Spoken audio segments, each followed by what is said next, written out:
ये एक प्रकार का समापन सत्र है, कंक्लूडिंग सेशन कर्म के ऊपर। तो मैं विस्तार में नहीं जाऊंगा, संक्षेप में।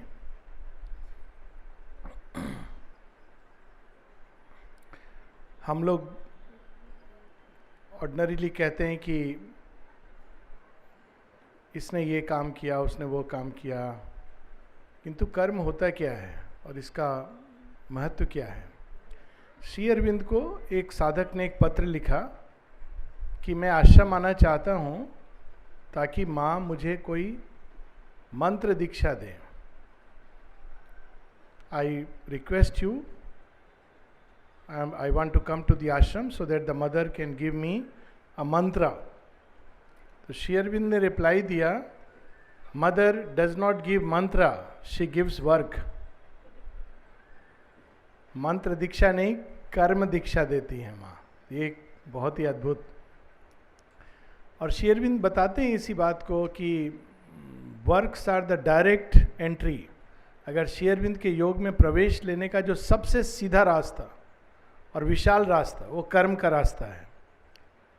माता जी यहाँ तक कहती हैं कि यदि कर्म से नहीं जुड़ेंगे हम इस योग में, कर्म तो हर समय होता रहता है, लेकिन कर्म के माध्यम से यदि हम योग में नहीं जुड़ते हैं तो माँ कहती कि रूपांतरण असंभव है। It is not possible to have transformation of nature. अनुभव हो सकते हैं मेडिटेशन के द्वारा, भक्ति के द्वारा आंतरिक अनुभव हो सकते हैं, लेकिन रूपांतरण नहीं हो सकता, क्योंकि रूपांतरण जिसका होना है वही जब नहीं पार्टिसिपेट कर रहा है योग में, तो रूपांतरण कैसे होगा। भक्ति में हृदय का एक भाग भावनाओं के द्वारा पार्टिसिपेट करता है, किंतु बाकी हिस्से कोई जरूरी नहीं कि वो पार्टिसिपेट करें योग की यात्रा में। ज्ञान योग में एक प्रबुद्ध मन का हिस्सा, एक आइडिया, उसको पकड़ करके ध्यान करता हुआ, मेडिटेट करता हुआ, कंसंट्रेट करता हुआ, बाकी सब चीज़ों को त्यागता हुआ उस शिखर पर चला जाता है जहाँ एको हम। किंतु बाकी प्रकृति, बाकी यंत्र उपकरण वैसे ही रह जाते हैं। सबसे पहली चीज जो कर्म के विषय में श्री अरविंद हम लोगों को समझाते हैं वो ये कि there is only one power that works in the world. अज्ञान में हम लोग कहते हैं मैंने कर्म किया, उसने किया, वो देखो उसने ऐसा कहा, उसने इस तरह से किया, लेकिन सत्य तो ये है कि एक ही है जो करता है। इसको बड़े सुंदर ढंग से पुराने लिटरेचर में कर्ता पुरुष, एक ही है जो कर रहा है सब जगह काम। किंतु जैसे एक ही नदी का जल या एक ही अग्नि अलग अलग पात्र में जाकर के भिन्न भिन्न रूप ले लेती है, उसी प्रकार से वह एक शक्ति अलग अलग यंत्र उपकरण में जाकर के वो भिन्न रूप ले लेती है। कुछ यंत्र उपकरण अच्छे होते हैं, उस शक्ति को बहुत सुंदर ढंग से वो आगे इस संसार में भेजते हैं या एक माध्यम बनते हैं, चैनल बनते हैं। और कुछ यंत्र उपकरण बाधक होते हैं, वो आगे नहीं जाने देते हैं, वो शक्ति को डिस्टॉर्ट करते हैं। हर स्तर पे ये चीज है। हम लोग सोचते हैं अज्ञान में कि मन के द्वारा हम जानते हैं, ऐसा संभव नहीं है। ज्ञान की अपनी भूमि है, वहाँ से वो उतर कर मन के अंदर आता है और मन उस ज्ञान की शक्ति को बड़े सुंदर ढंग से रिसीव कर सकता है और ट्रांसमिट कर सकता है, या फिर वो उसको डिस्टॉर्ट कर सकता है अपने पूर्वाग्रह के द्वारा, अपने पूर्व धारणाओं के द्वारा वो उसको डिस्टॉर्ट कर सकता है। और ये हम लोग हर समय देखते रहते हैं। जैसे श्री अरविंद को, हाँ, बहुत बार हम लोग अपने ट्रेडिशनल माइंडसेट से श्री अरविंदो को समझने की चेष्टा करते हैं, क्योंकि वो मन उसमें अपना एक angle of vision locker distort कर देता है।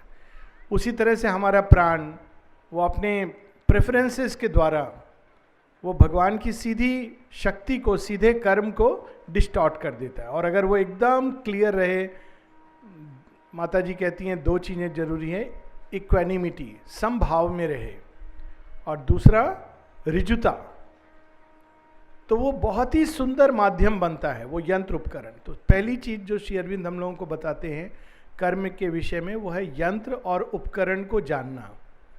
यंत्र उपकरण क्या है? जिसके द्वारा कर्म होता है। और दो प्रकार के यंत्र उपकरण होते हैं। एक स्थूल हम सब जानते हैं, हाथ पांव आंखें कान, ये सब यंत्र उपकरण हैं, प्रकृति ने इसकी रचना की है। सूक्ष्म मन, अंतःकरण, इनर बीइंग, ये हमारा सूक्ष्म उपकरण है। अज्ञान में हम लोग इसके साथ आइडेंटिफाई होते हैं और कहते हैं यह मैं हूं। उपकरण को हम कहते हैं कि मैं हूं। जैसे कुछ लोग घर में रहने लगते हैं तो घर से आइडेंटिफाइड हो जाते हैं, और अगर घर उनके हाथ से चला जाए तो उनको लगता है मेरा जीवन चला गया। कुछ लोग गाड़ी के साथ आइडेंटिफाई हो जाते हैं, शरीर के साथ आइडेंटिफाई हो जाते हैं। तो पहली चीज श्री अरविंद हम लोगों को ये बताते हैं कर्मयोग के सिद्धांत में, स्वयं को अलग करके यंत्र उपकरण को ये मत समझो कि वो तुम हो। ये यंत्र उपकरण है और इसका ध्यान रखना है, इसको तैयार रखना है। भगवान के द्वारा जो कर्म हो रहा है उसके लिए तैयार रखना है। इसका एक सिंपल एग्जाम्पल ले लें। आश्रम में एक समय था जब माताजी प्लेग्राउंड में इंटरव्यू देती थी। कमरा आप लोगों ने देखा होगा, छोटा सा डेकोरेट करते हैं। तो जब माँ इंटरव्यू दे रही होती थी, बाहर मानव प्रकृति वानर से निकली है, सब बाहर बैठ के गप मार रहे हैं और गप मार रहे हैं। उसमें फिर इंसान तो अनियंत्रित होकर कुछ भी किसी के बारे में भी गॉसिप। तो एक बार माँ ने बुधवार को क्लास लेती थी, उसमें केवल एक छोटी सी क्लास है, अगर प्रिंटिंग पेज में लेस देन हाफ ए पेज। माँ कहती है आज मैं केवल एक विषय पर बात करना चाहती हूँ, द डेंजर्स ऑफ गॉसिप। और उसमें माँ केवल इतना बताती हैं, जब हम लोग बात करते हैं किसी के विषय में इलविल के साथ, और खासकर जब उसमें हम लोग कठोर भाषा का, अभद्र भाषा का उपयोग करते हैं, तो माँ कहती it is like committing spiritual suicide. वो पढ़ने के बाद आदमी हिल जाता है। अभद्र भाषा, झगड़ा। अब ये क्यों? ये यंत्र उपकरण दिया गया था एक विशेष पर्पस के लिए, लेकिन उससे हम किन शक्तियों को प्रक्षिप्त होने दे रहे हैं, किन शक्तियों के चैनल बन रहे हैं। सूक्ष्म यंत्र के साथ भी ऐसे ही है। मन,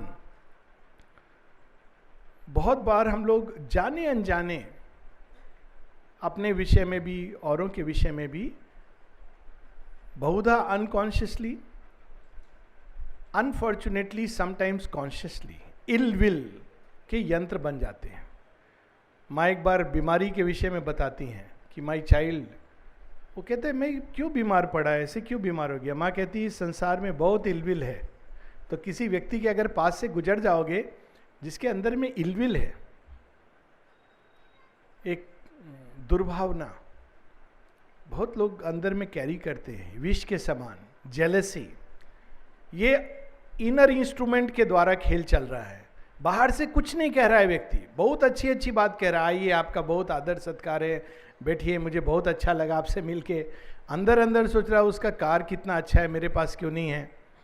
ये अंतःकरण का कर्म चल रहा है, और वह कर्म घातक होता है। अपने लिए तो है ही, क्योंकि वो शक्ति व्यक्ति के यंत्र उपकरण का उपयोग कर रही है, लेकिन आसपास संसार के लिए भी वो भगवान के काम में बाधक बन रही है। तो सबसे पहली चीज़ है यंत्र उपकरण का नियम से रोज उसको ठीक रखना। मेरा मिलिट्री का बैकग्राउंड है, तो आर्मी में तो एयरफोर्स में था, लेकिन आर्मी के लोग, उनको एक ट्रेनिंग दी जाती है, पूरा राइफल का ड्रिल होता है। रोज उनको अपना राइफल को साफ, ठीक, बिल्कुल क्लियर रख करना होता है। क्यों? क्योंकि नहीं तो जब शूटिंग करेंगे तो वो अगर जंग लगा हुआ है तो काम नहीं करेगी। युद्ध कभी लड़ेंगे मालूम नहीं, लेकिन डेली उसको प्रिपेयर करके रखना है। तो उसी तरह से डेली ये यंत्र उपकरण को ठीक से रखना होता है। उसको ठीक से रखने का एक तो माध्यम है कि माता जी का काम करते हैं। एक सिंपल तरीका है जो मुझे दादा प्रणब दा की प्रेयर में, be in my eyes, be in my hearing, be in my head, be in my thoughts, सारे शरीर में ऊपर से नीचे तक, माँ जिसको कहती है बाथ ऑफ द लॉर्ड। जब थोड़ा समय मिला ये यंत्र उपकरण में माता जी को, माँ ये पूरा मेरा साफ हो, ऊपर से लेके नीचे तक। पूरा दिन हम लोग गंदगी में लौटते रहते हैं। संसार में जाने से विष है, इसका श्वास लेने से। लोग मेरे से पूछते हैं दवाई का साइड इफेक्ट है क्या? मैं बहुत बार ये बोलता हूँ कि ये तो श्वास लेंगे तो साइड इफेक्ट है, आप जल पिएंगे साइड इफेक्ट है, भोजन का साइड इफेक्ट है। तो दवाई तो कोई अलग चीज नहीं है, इन्हीं तत्वों का बना है।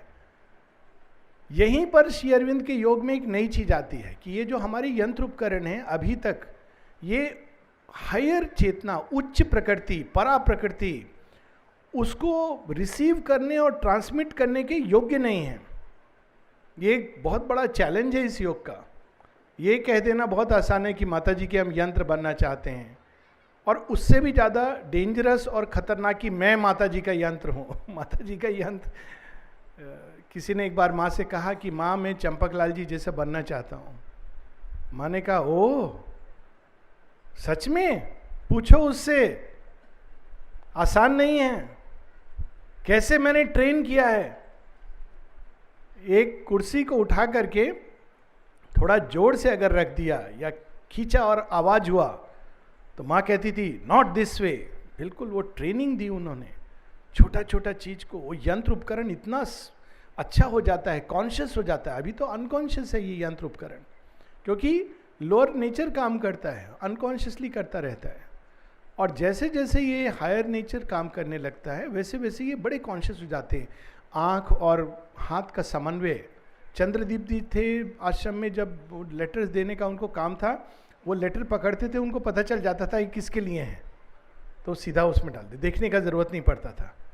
माँ कहती है कि you can pick up just the right amount of things. आपको 12 कार्ड देना है, ऐसे खींचा 12 card, hands can become conscious. Beethoven के हैंड्स की बात करती है माँ। तो ट्रेनिंग के द्वारा और उच्च चेतना के जैसे जैसे वो यंत्र उपकरण के अंदर उतरती है, उतना अधिक ये यंत्र उपकरण सचेतन होते जाते हैं।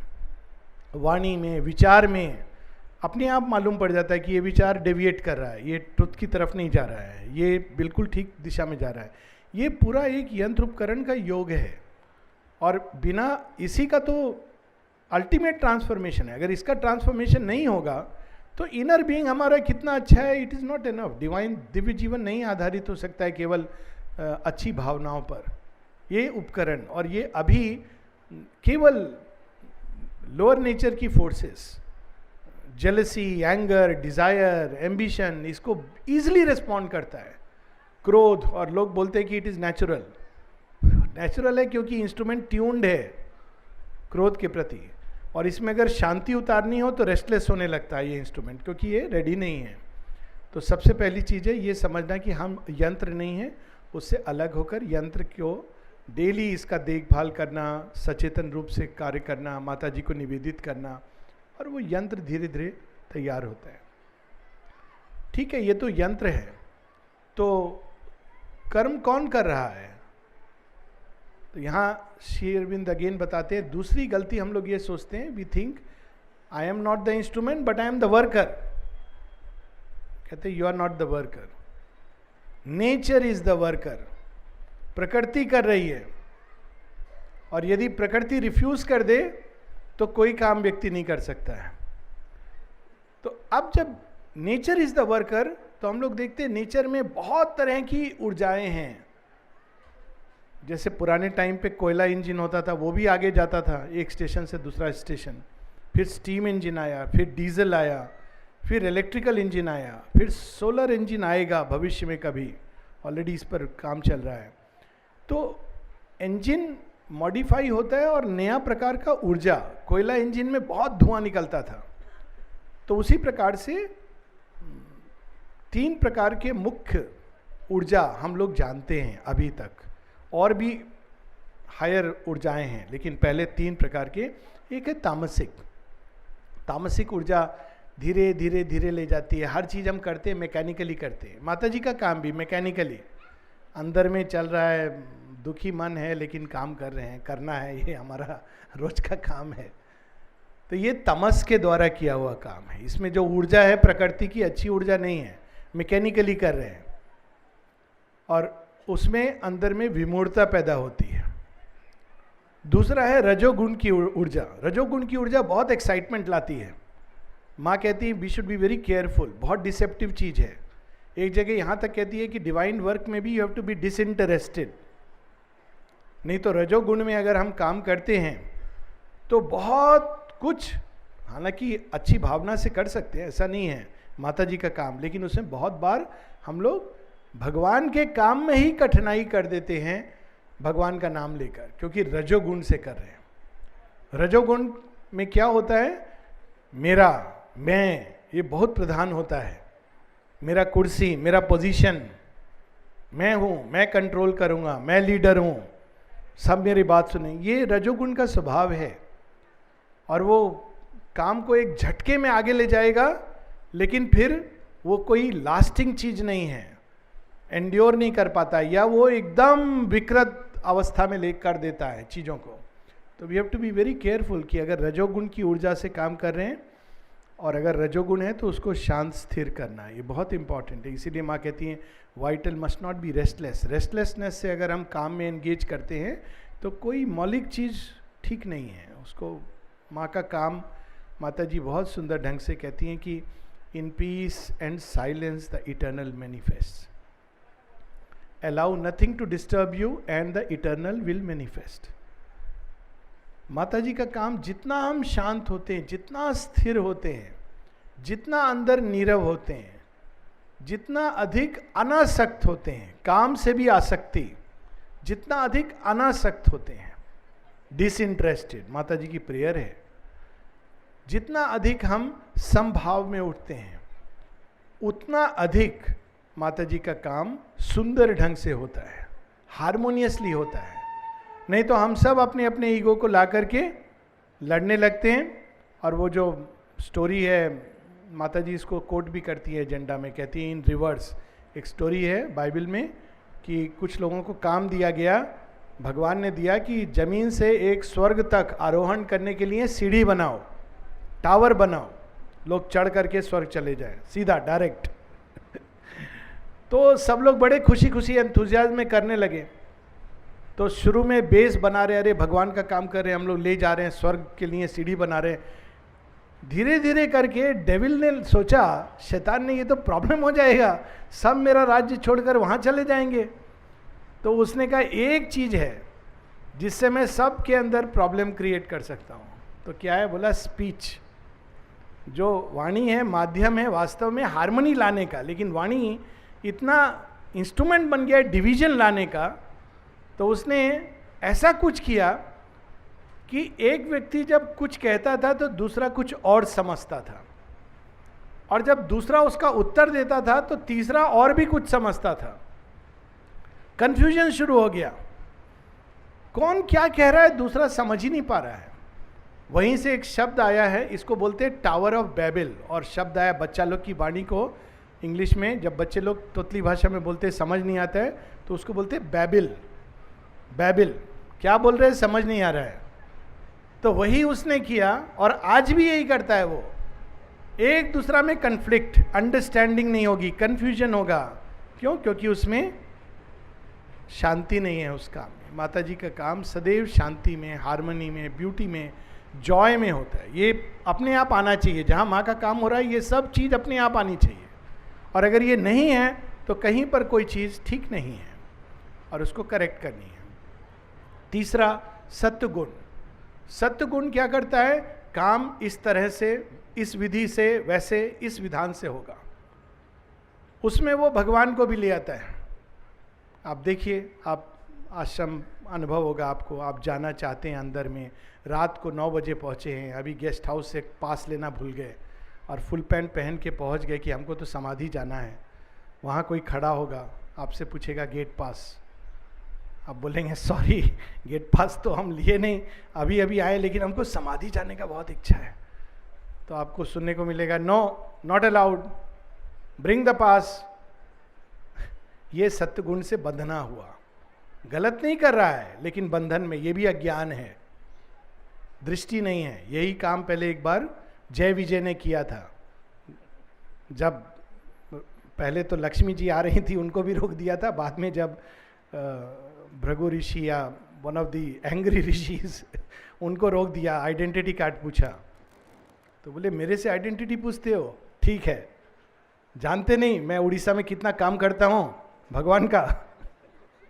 नहीं नहीं हमको नहीं मालूम, हमको तो आइडेंटिटी कार्ड दिखाइए आप। तो भृगु ऋषि को क्रोध आ गया, बोले जाओ तुम लोग असुर, यहां रह के भगवान के पास असुर जैसा व्यवहार है, असुर योनि में चले जाओ। तो वही लोग बनते हैं बाद में शिशुपाल और कंस और हिरण्याक्ष, हिरण्यकश्यप और रावण और Meghnath. This is there Kumbhkaran, this is their story. तो ये जितना हम भगवान के पास काम करते हैं उतना अधिक कॉन्शियस बनना है। रूल ठीक है, पर रूल से परे एक सत्य है। माता जी इसको कितने बार इंडिकेट करती थी। एक स्टोरी एक बच्ची की, इनफैक्ट वो पुस्तक आई है, I think the living presence, शोभादी की। तो जब छोटी थी 15-16 साल की, तो आश्रम आई, तो माता पिता सब लोग आए। तो माता जी का टाइम था सबसे मिलने का, आई थिंक 5 to 5:30 ऐसे कुछ टाइम था इवनिंग में।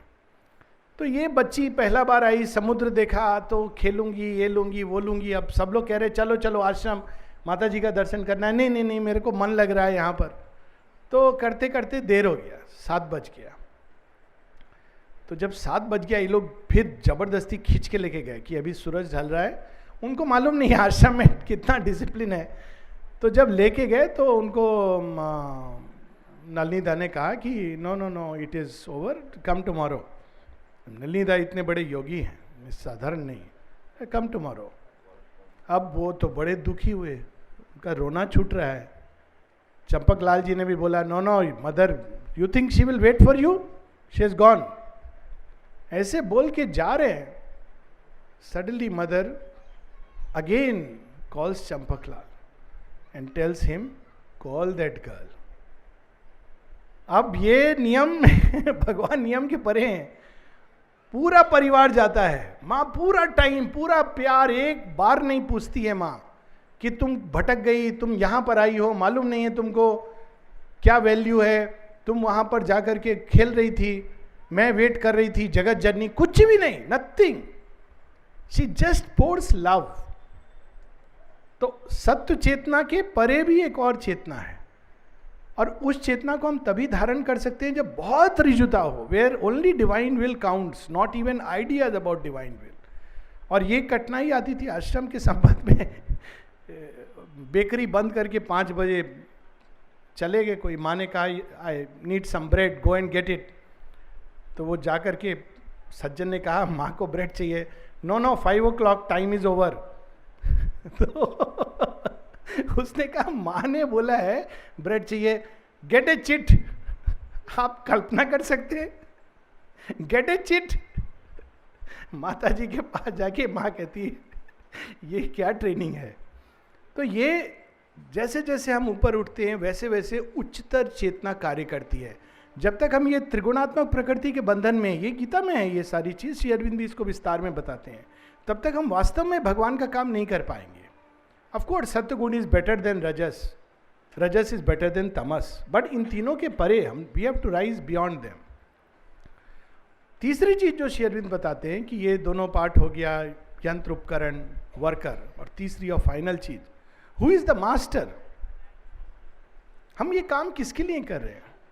अगर हम ध्यान से देखें, बहुत लोग बहुत अच्छा काम कर रहे हैं, यंत्र बहुत बढ़िया है, बहुत अच्छा, लेकिन काम कर रहे हैं ईगो के लिए, या तो अपने ईगो के लिए या किसी और के ईगो के लिए।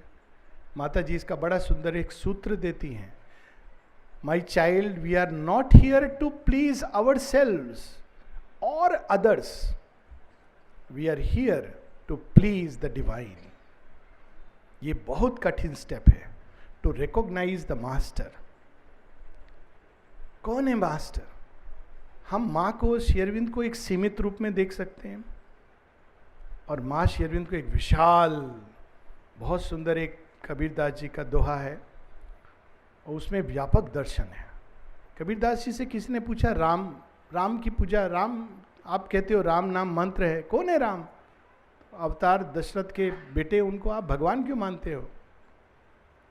तो एक श्लोक में बताते हैं, एक दोहा है उनका, एक राम दशरथ का बेटा, एक राम है जगत पसारा, is One Rama is the son of Dashrath, another is Rama who is in the whole universe. एक राम है जगत पसारा, एक राम घट घट का वासी. One Rama dwells in the heart of all living things. एक राम तो सबसे न्यारा है. And one transcendent. Who can speak about that Rama? My words fail. तो उसी तरह से एक डिवाइन मदर श्री अरबिंदो हम लोग बहुत सीमित करके बहुत बार हम लोग लिखते भी हैं the mother of Shri Aurobindo आश्रम. ये एक लीगल लैंग्वेज है, कुछ नहीं है. माँ कहती पूरा आश्रम मेरे पेट के एक छोटे से पार्ट में है. माँ का विजन है एजेंडा में, पूरी सृष्टि उनका यूनिवर्सल बीइंग.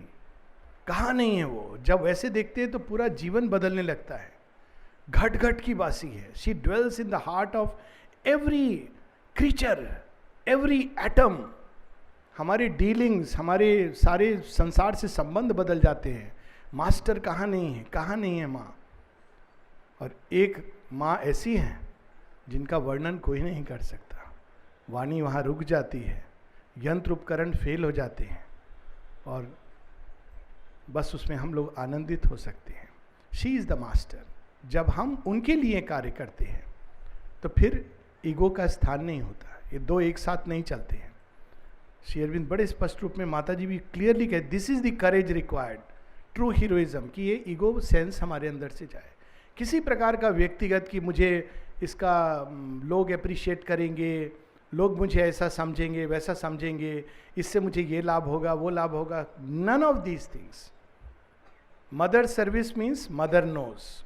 और यदि हम दुखी होते इस बात से कि देखो मैं इतना अच्छा काम कर रहा हूँ, सब लोग अपनी दृष्टि में बहुत अच्छा काम करते हैं और कोई मुझे समझता नहीं, इसका मतलब ये काम अहंकार से हो रहा है. इमीडिएटली जब हम कंप्लेन करते हैं तो अहंकार कहीं ना कहीं है. और जो भगवान के लिए काम करता है उसका एक लक्षण होता है, शांति और आनंद. भगवान बाद में नहीं देते. लोग कहते बाद में मिलेगा, इमीडिएटली देते हैं, उसी क्षण देते हैं. When we do service to the divine, immediately the divine gives us delight and peace that comes from his presence. क्योंकि वो हम लोग को विस्तार में चले जाते हैं. और जब ईगो के लिए काम करते हैं तो चाहे हम भगवान के नाम पर कर रहे हों, लेकिन हम संकुचित होते जाते हैं, भय आने लगता है, अवसाद आने लगता है. This is the 3 steps. यंत्र उपकरण, the power that works, nature that works and the master of nature. ये 3 के रहस्य में ही पूरे कर्मयोग का रहस्य है. और इसका अंत होता है आनंद में. यदि ये तीनों अलाइंड हैं, सब बिल्कुल सही ढंग से चैनल्स ठीक हैं, तो फिर यंत्र उपकरण भी आनंद अनुभव करते हैं, प्रकृति जो कार्य करती है वो भी आनंदित होती है, और मास्टर का आनंद हमारी आत्मा को मिलता है. Thank you.